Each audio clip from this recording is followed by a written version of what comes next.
Hello everyone. तो आज हम देखेंगे कंटिन्यूटी एंड डिफरेंशियबिलिटी की मोस्ट इम्पॉर्टेंट थ्योरम, जो कि क्लास 12th में एक क्वेश्चंस आता ही आता है बोर्ड एग्जाम्स में। और ये हमारी बहुत इम्पॉर्टेंट एप्लीकेशन है डिफरेंशियबिलिटी और कंटिन्यूटी की। तो इसमें क्या कहता है, रोज थ्योरम में ये कहता है कि एफ डिफाइंड होना चाहिए क्लोज इंटरवल ए बी में। ये क्या है आपका close interval.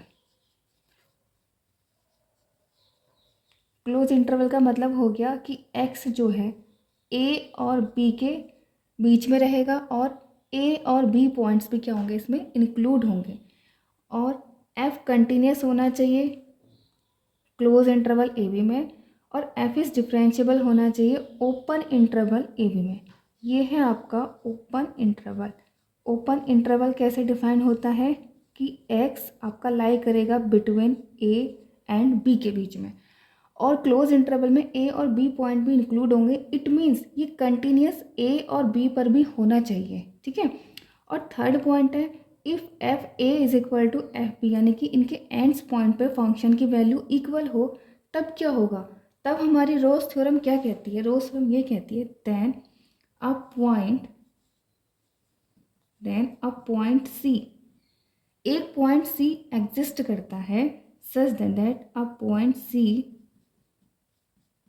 Exist such that, कैसे एग्जिस्ट करता है कि एफ डैश सी उसके डिफरेंशिएबल की वैल्यू ज़ीरो होती है, ठीक है। और ये जो सी होता है ना, सी अ पॉइंट सी एग्जिस्ट, ये सी कहाँ से एग्जिस्ट करता है, सी एग्जिस्ट करता है आपका ओपन इंटरवल ए बी से, यानी कि इस ए बी के अंदर में ही एक ऐसा पॉइंट ज़रूर हो कि उस पॉइंट पर उस फंक्शन का डेरिवेटिव क्या हो, ज़ीरो हो।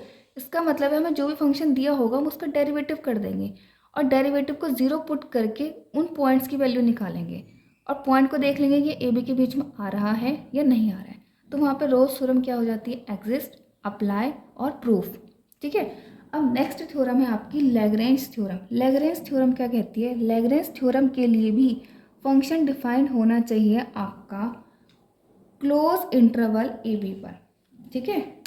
ऐसा लग रहा है सेमी ओपन होगा, यह आपका क्लोज इंटरवल है ए बी। चलो इसी से कर देते हैं, कोई बात नहीं, ठीक है। और इसके लिए भी कंडीशन है कि एफ इज़ कंटिन्यूस होना चाहिए क्लोज इंटरवल ए बी में, एफ इज़ डिफरेंशिएबल होना चाहिए ओपन इंटरवल ए बी में। तो इसकी कंडीशन क्या कहती है, इसकी कंडीशन यही कहती है कि देन अ पॉइंट सी, इसका भी point C open interval A B से ही आएगा।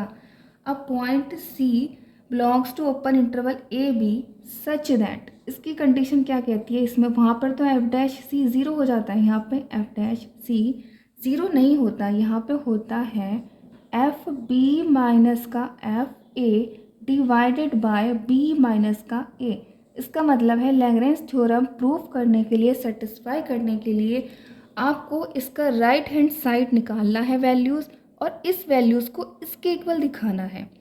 इसका मतलब है इसका भी डेरिवेटिव हम अलग से फाइंड करेंगे ही करेंगे, ठीक है। और इसका डेरिवेटिव मतलब जो भी इसकी वैल्यूज़ आएगी वो इसके इक्वल आ जाएगी, किसी ना किसी एक पॉइंट पे रख करके उसके डेरिवेटिव्स के इक्वल। तो यही है आपकी Rolle theorem and Lagrange theorem. तो रोज थ्योरम का मेन पॉइंट ये है कि एफ डैश सी ज़ीरो आना चाहिए। लैग्रेंज थ्योरम का मेन पॉइंट ये है कि f dash c is equal to F B minus का F A divided by B minus का ए आना चाहिए, ठीक है। और देखो कंटिन्यूस डिफरेंशिएबिलिटी हम डायरेक्ट भी देख सकते हैं, क्योंकि हमें पता था पॉलिनोमियल फंक्शन हो, कंटिन्यूस फंक्शन हो या आइडेंटिटी फंक्शन हो, वो क्या होते हैं आपके ऑलवेज डिफरेंशिएबल होते हैं। तो एक और पॉइंट नोट कर लेना, वो शायद रह गया था, कि अगर आपका f एक्सपोनेंशियल हो, ये ट्रिग्नोमेट्री तो मैंने बता दिया था, और polynomial constant modulus function differentiable नहीं होता, मॉडुलस फंक्शन कंटिन्यूस होता है। तो f अगर एक्सपोनेंशियल होगा तो वो भी आपका कंटिन्यूस एंड डिफरेंशिएबल होता है, ठीक है।